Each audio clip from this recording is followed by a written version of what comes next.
बहुत पहले श्राद्ध कार्यक्रम होत रहे,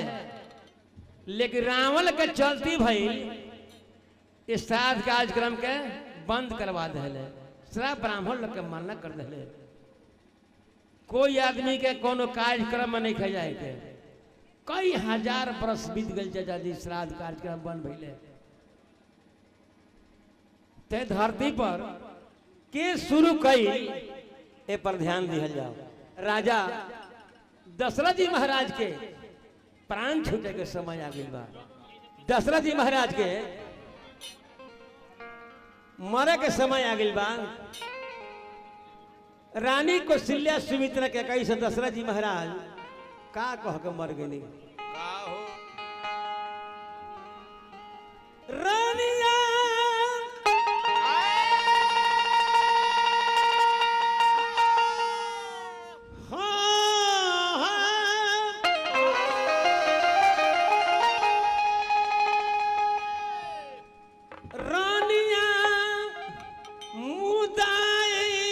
हो जाता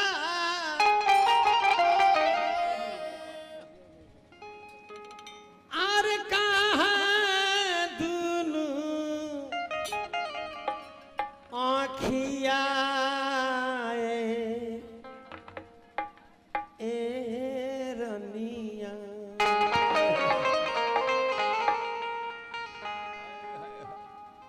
याद आवे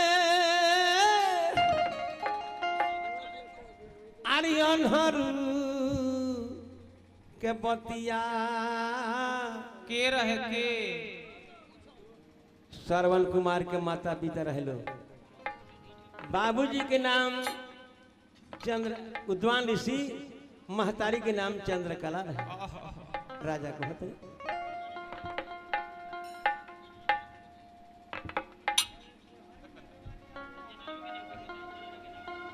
याद आवे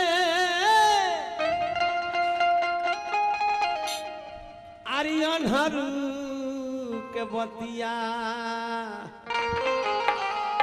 बैनाथ भाई ताकल जाते नहीं खे।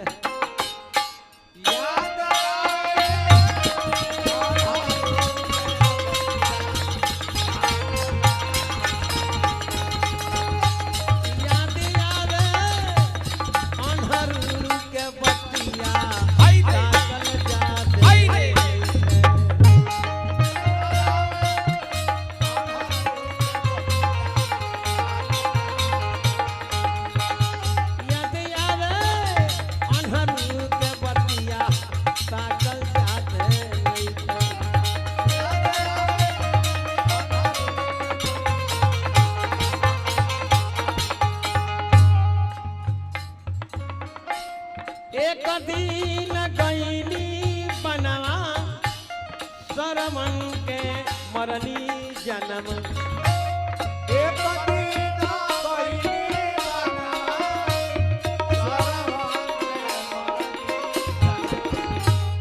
एक दिन गईनी बनवा सरमन के मरनी जन्म।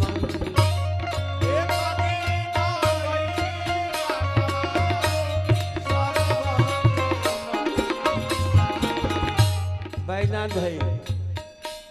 लिखल तूफान गुरुजी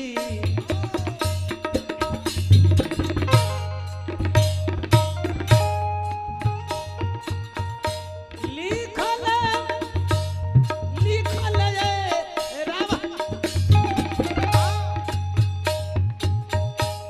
लिखल तूफान गुरुजी जोरी जोरी कितिया ताकल जाते नहीं।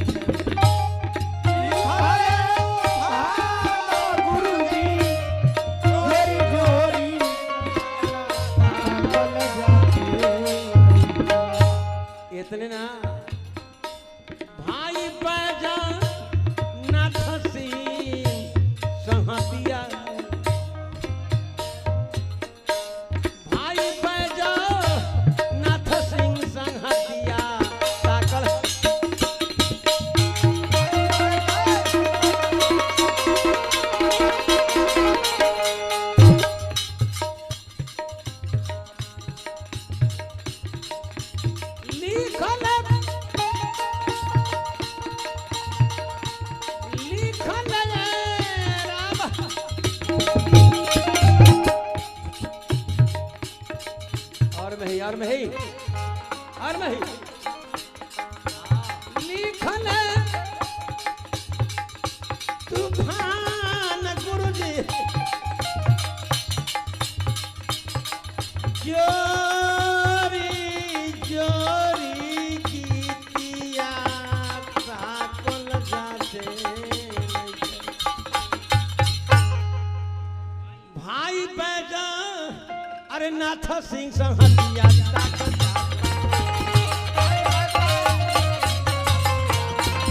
भाई बैजा नाथ सिंह संहतिया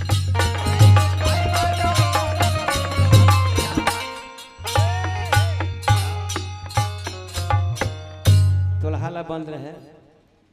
दशरथ जी महाराज पूरा जवानी की कहानी रानी लोग से कहतनी आ श्रवण कुमार के जनाना कोहार की यहाँ जाके एगो हड़िया बनौली आ एक ही हड़िया में अंदर 2 गो पेट बनवा दिली एक बगल खीर बनाव से एक बगल खिचड़ी आ खिचड़िया में ज्यादा नमक डाल के आंधा आंधी सास ससुर के खिया दी खीर अपने खा ले श्रवण कुमार खिया दे ई बात श्रवण कुमार के जानकारी ना रहे। श्रवण कुमार के बाबूजी खाना खाए बैठल बड़े आ श्रवण कुमार के जनाना श्रवण कुमार खाना लिया के अनहरू के दे दिले एक और भोजन कैले कहले कि बेटा बचपन बीत गई जवानी बीत गई ई बुढ़ारी आ गई बचपन बीतल बीतल जवानी ऐसन भोजन न कैनी दुख के बतिया कहलो न जाला आहू कस कहत बानी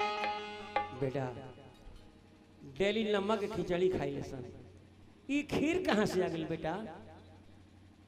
श्रवण कुमार के लिए बाबूजी खाना ला घर में हम जाता नहीं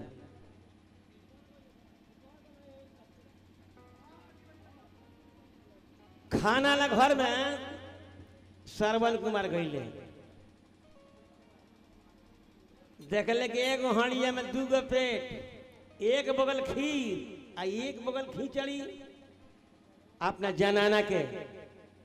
जिंदगी भर के लिए त्याग दिले आ कांच बांस के कांवर बना के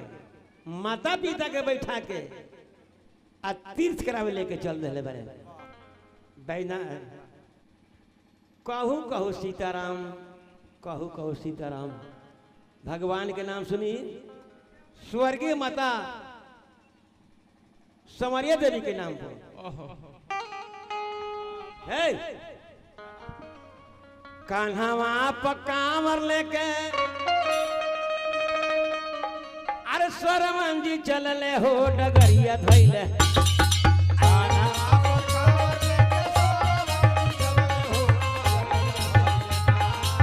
कान्हावा पकावर लेके श्रवण जी चलले हो डगरिया धैले ना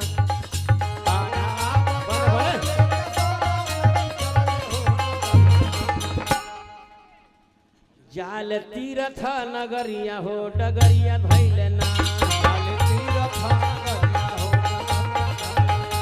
जाल तीरथ नगरिया हो डगरिया धैले ना जाल तीरथ बड़का बड़का संत गइले भभूति रमा के हो कहाँ के हो रह बड़का बड़का संत गइले भभूति रमा के हो कहाँ के हो रह धरतिया प आगे हो कहाँ के हो रह धरतिया प आगे हो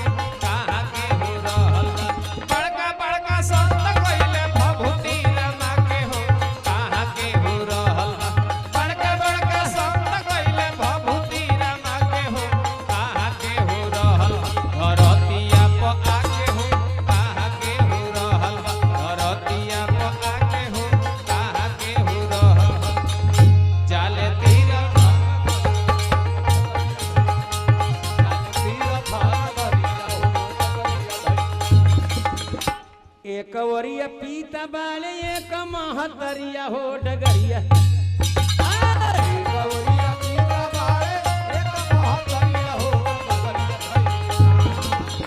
जाल तीरथ नगरिया हो डगरिया भेलेला तीरथ नगरिया हो डगरिया भेलेला। हेलो हेलो माता पिता के पूरा श्रवण कुमार तीर्थ करा के अंत में अयोध्या में आ गए। तब माता पिता के प्यास लागल तब बेटा श्रवण कुमार से कहलो बाबू बोली पानी पियाओ। चल जाई कलवे पर। आय हाय हाय हाय बड़ी हल्ला होता, बड़ी कहानी के बड़ी जान जाता, बड़ी नीक बात बचे जी। आंधा आंधी बोलले अरे बयान हमर बाबू हो। देखिए श्राद्ध कार्यक्रम के असली चीज सुनाओ तनी, असली काहे होला। आंधा आंधी बोलले आंधा आंधी बोलले अरे बयान हमर बाबू हो। बैनाल भाई त पानी भी न छूटता परान हमर पानी भी न छूटता परान हमर ले के कमंडल पनिया ले आवो माता पिता के प्यास बुझाओ। काहे संवरिया माई तेजली जहान हमर बाबू हो। संवरिया माई तेजली जहान हमर बाबू हो। दुआरा पर होता भजन गान हमर बाबू हो। दुआरा पर होता भजन गान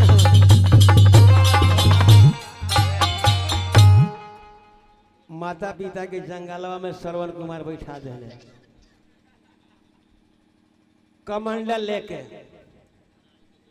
आ सरजू जी के पानी में जब जाके डूबवले तो घड़घड़ाहट भइल।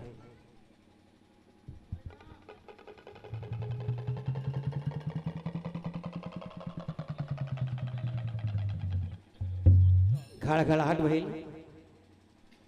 ये गीत के हमार भतीजा स्वर्गीय जितेंद्र यादव उर्फ लंगड़ व्यास ना वैसन केहू रहे आ ना ए बेरा बा आ ना कहियो केहू होई। सब बात कहिले वो लड़का हमार बड़ी नीक भजन के गावे बबुआ। कैसे हो घाटली घाटनावा रानिया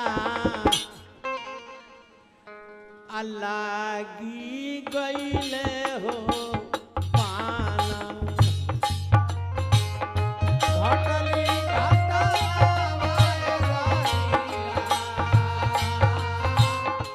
लागी गईले हो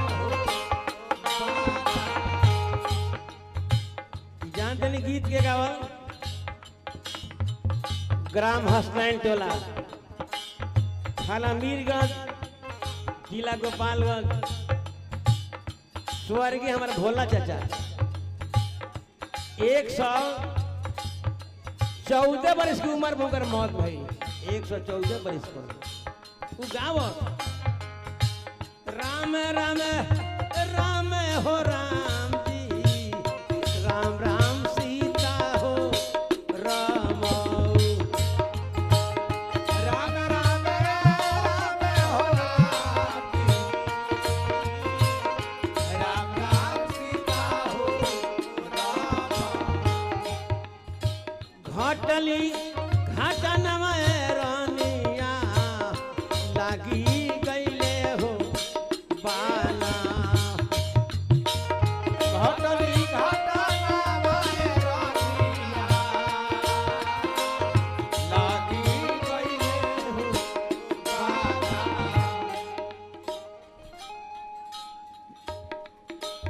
बाली मोरा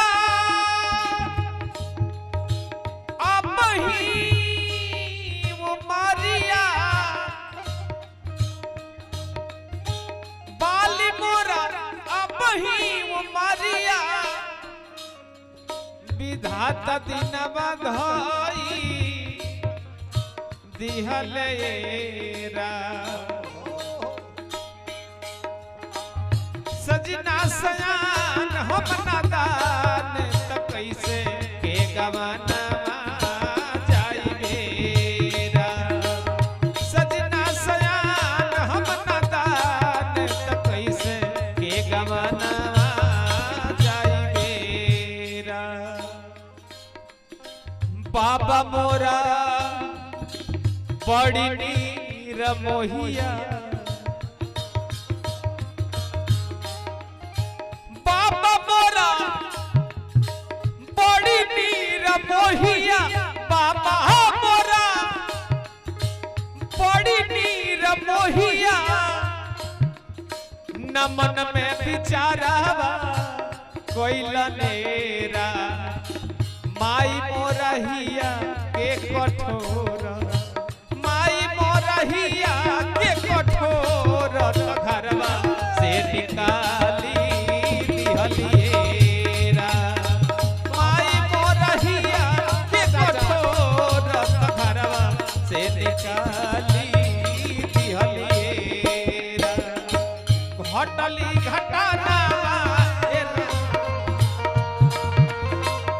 लागी गईले लिखल तूफान गुरुजी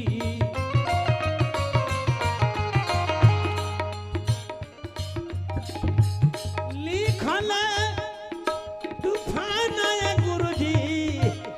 जोरी जोरी हो गाना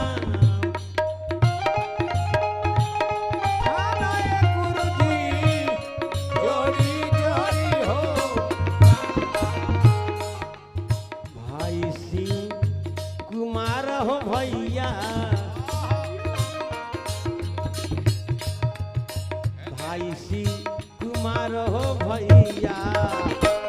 लुटावे ले हो खा जाना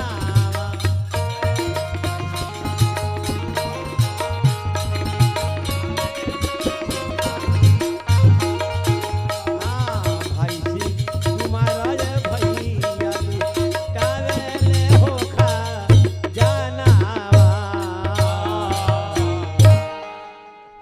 बान जाके श्रवण कुमार के सीना में लाग गई आवाज निकलल दशरथ जी महाराज धनुष बाण फेंक देली कोई भक्त के हत्या हो गई घाट पैनी लेकिन एगो नौजवान के सीना में बाण लगल बा छटपटात रहे राजा पूछनी के कर बेटा हुआ तर का नाम हो अरे कहाँ मैं घर वाले लालवा कहाँ पदुआरा अरे कहाँ पदुआरा हो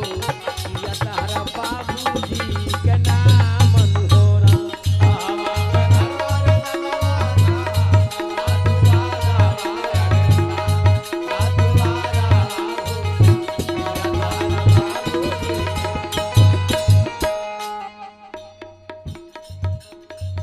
साँच साँच हमसे हो बबुआ पति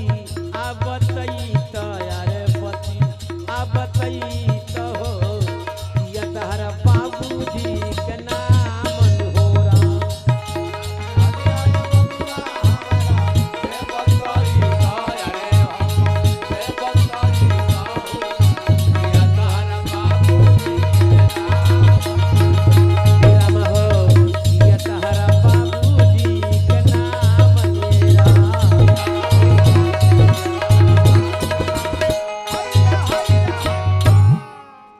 श्रवण कुमार के सीना में बाण लगल बा तनी मेन के उठाओ ना भैया बक्सवा में जान जाता है उठाइए तनी हेलो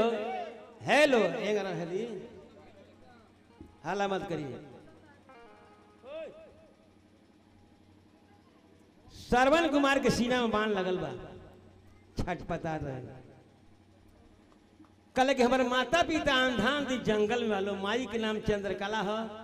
पिताजी के नाम उद्वान ऋषि है सीना में के बाण खींची आई कमंडल के पानी हमारा माता पिता के पिया दी, माता पिता हमारे पानी पी ले हैं, तब कहम कि श्रवण कुमार दुनिया से चल गए। पहले कह दे माता पिता बगैर पानी के तड़प तड़प के मर जाए हैं। एक बड़ा पुरान फिल्म के लय बह जा, फिल्म के नाम रोटी कपड़ा और मकान। पंडित जी मेरे मरने के बाद श्रवण कुमार मर से पहले का कह के मर गए, राजा जी मेरे मरने की बात इतना कष्ट उठा लेना, राजा जी मेरे मरने की बात इतना कष्ट उठा लेना, इतना कष्ट उठा लेना, राजा जी मेरे मरने की बात इतना कष्ट उठा लेना। कल के हे राजा पिता है मेरे अंधा अंधी, उनको पानी पिला देना,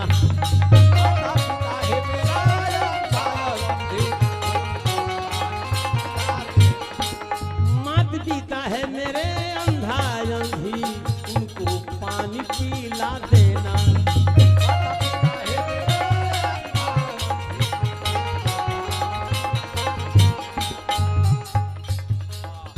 पानी पीने के बाद में राजा सारा हाल सुना देना, राजा जी मेरे मरने की कष्ट उठा लेना, राजा जी मेरे आज दिन कष्ट उठा लेना, राजा जी मेरे मरने की बात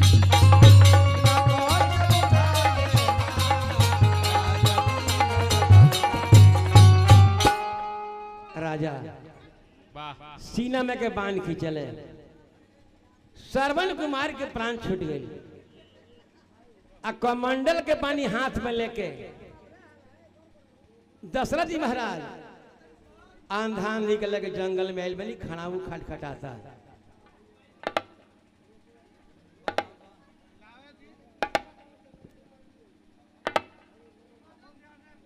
के हा बेटा श्रवण, राजा बोलत नहीं खा, आंधान जी कहल के अपन नाम बतावो ना तुम श्राप दे तू हुआ के। दशरथ जी महाराज के हाथ में कमंडल के पानी में थर थर का पता नहीं अका को हतनी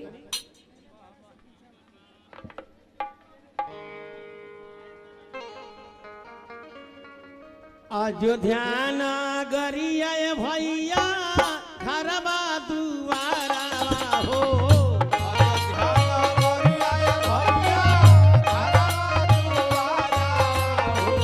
अयोध्या नगरिया भैया घरवा दुआरा हो,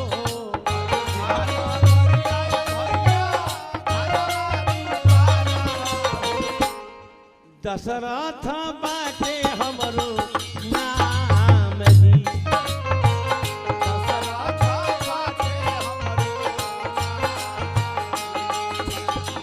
दशरथ बाटे हमरो नाम जी, दशरथ बाटे खेलते शिकारवा हो रहनी पिचही जंगलावा में, खेलता शिकारवा हो रहनी पिचही जंगलावा में, खेलते शिकारवा हो रहनी पिचही जंगलावा में, खेलता शिकारवा हो रहनी पिचही जंगलावा में, मारी दिहनी श्रवण के बान जी,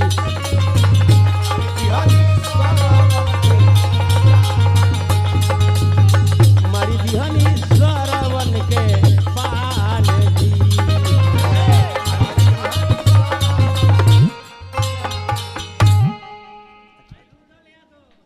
माननीय श्री रुदल यादव जी भैया हमारे 50 पे हमरों के सब कलाकार के देहनी हार्दिक अभिनंदन नमस्कार। धरती के जय जयकार है। श्रवण कुमार के माता पिता दशरथ जी महाराज के का श्राप रहल।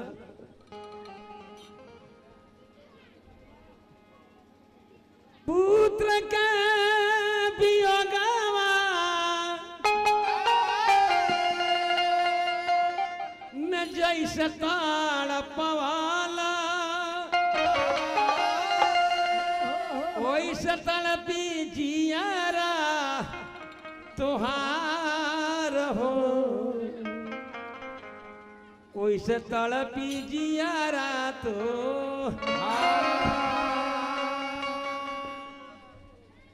दूग बतिया जम्मू खवास बोलल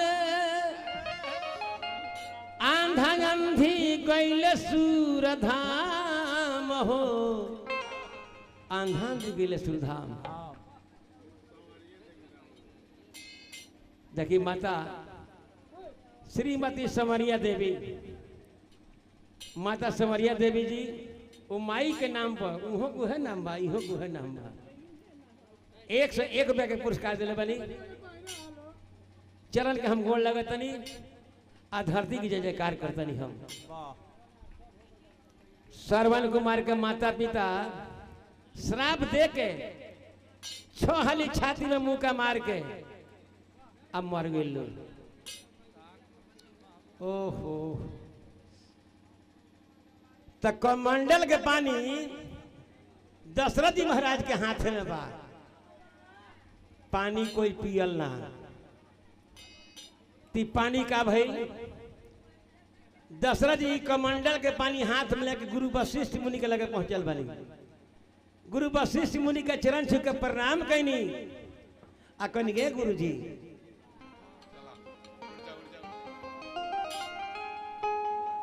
गुरु जी का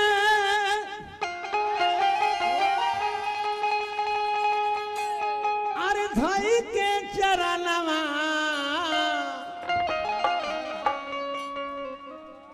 राजा जी बचाना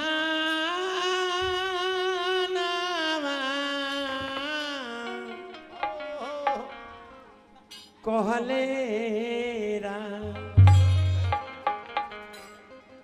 करी बाबा अरे कवनो जतानवा बैनाथ भाई करी बाबा कवनो जतानवा राजा जी बचानवा कहले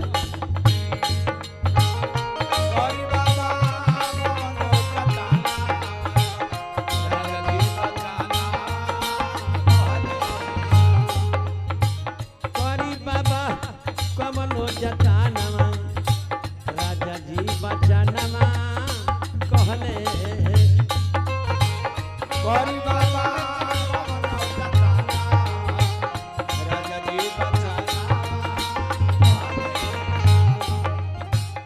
जे जे गइल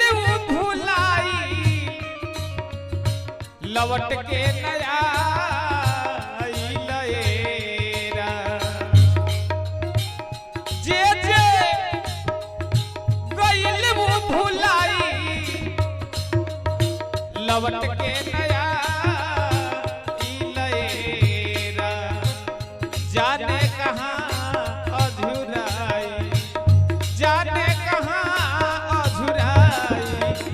समझ में नया इलेरा जाने कहाँ अधूराई जाने कहाँ अधूराई समझ में नया इलेरा जगले केहू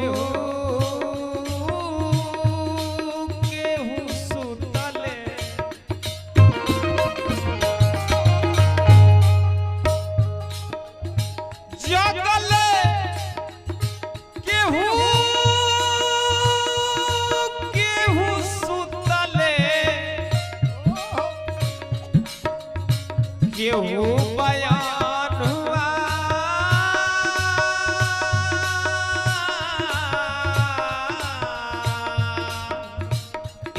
इलेरा जगले केहू केहू सुतले केहू बयान हुआ इलेरा केहू केहू भगवाई केहू केहू भगवाई समझ में नया इलेरा केहू केहू भगवाई केहू केहू भगवाई समझ में नया इलेरा करी बाबा मन जताना राजा जी बचाना थोड़ा हल्ला कम रहे। लिखल है तूफान गुरुजी का नामा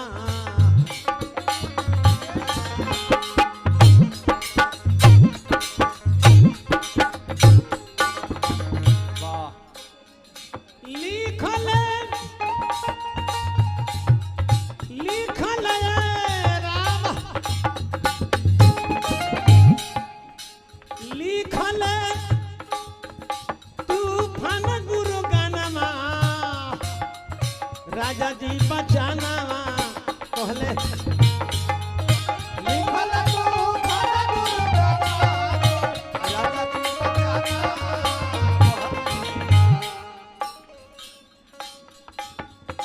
भाई बैजनाथ सिंह संगमा भाई बैजनाथ सिंह संगमा राजा जी बचानवा कहले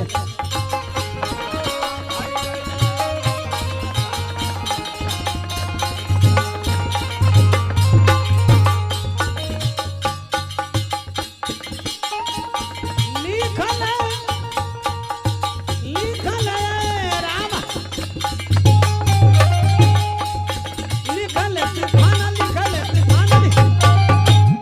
चौधरी अरे तन जवानी दांव पर लगाओ यार तन एक ताला जा दांव पर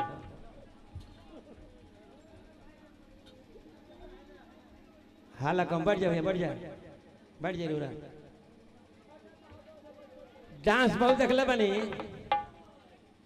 लेकिन डांस ना मिली ना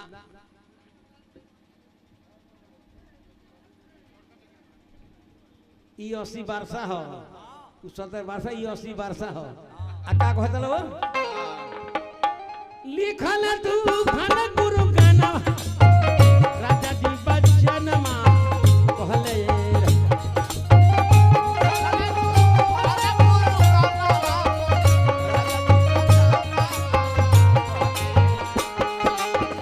गवना करा के सैया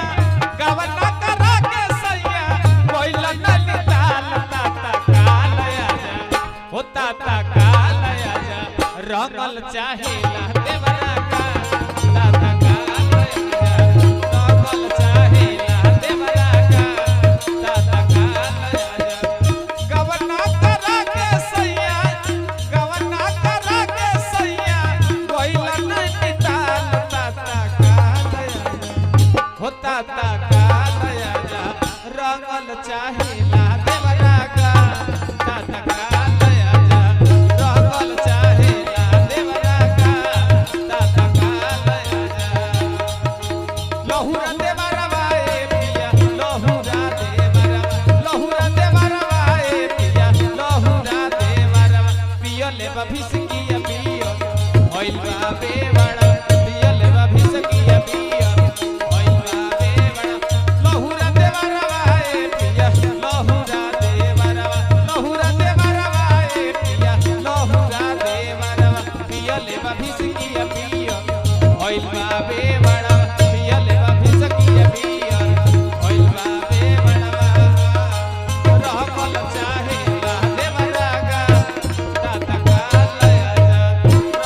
चाहे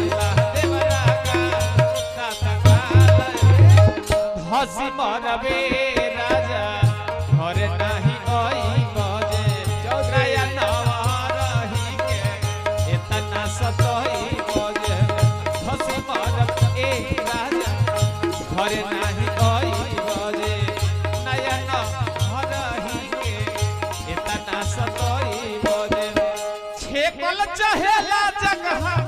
छेकल चहेला जगह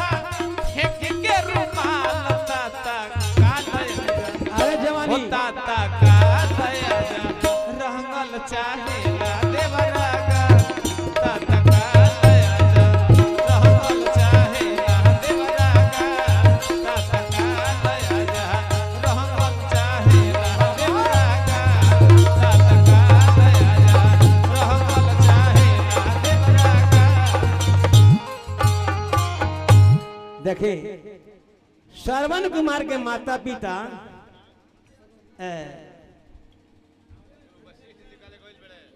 गुरु वशिष्ठ मुनि के लगे दशरथ जी महाराज गइल बनी आया अपन दुख सुनवले बनी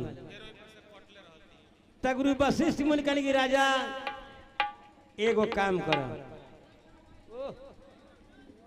बहुत पहले श्राद्ध कार्यक्रम होत रहे लेकिन रावण के चलती भाई ये श्राद्ध कार्यक्रम के समाप्त कर दिले कई हजार वर्ष हो गए तू श्रवण कुमार के पूरा माता पिता के श्राद्ध कर अब ब्राह्मण लोग के बुलाव पांच पर बैठाव भोजन कराव सोना चांदी दान दे के ई कमंडल के पानी ब्राह्मण लोग के पिया दो तार मुक्ति हो जाए। दशरथ जी महाराज गुरु वशिष्ठ मुनि के बात मान के सब ब्राह्मण लोग के बुला देनी श्रवण कुमार को माता पिता के श्राद्ध कैनी आ लगनी ब्राह्मण लोग के भोजन करावे सोना चांदी दान दे के उ कमंडल के पानी ब्राह्मण लोग लगनी पियावे। जब ब्राह्मण लोग कमंडल के पानी पिए लगल आकाशवाणी भइल ऐ ब्राह्मण तू लोग कान खोल के सुन लो तू आज कलंकी दोषी पानी पी लहल तो हम लोग यह वरदान दिया था आज से ये धरती पर मर चाहे मेहरारू केहू मरी ओकर श्राद्ध होई आ जन ब्राह्मण कमंडल के पानी पी रहे वो लोग वरदान का मिलल कि तहन लोग जन खानदान धरती पर चली श्राद्ध के पहले 10वां दिन गांव के बहरा भोजन करी बगीचा में नदी तीरे पोखरा पर जन घीवा पिए लल्लू आ जन ब्राह्मण कमंडल के पानी ना पिए रहे वो लोग के वरदान का मिलल तहन लोग जन खानदान धरती पर चली श्राद्ध के दिने आंगन बैठ के भोजन करी दरवाजा बैठ के भोजन करी आप दक्षिणा लिए आशीर्वाद दे दी मरे वाला आदमी का आत्मा के शांति हो जाएगी।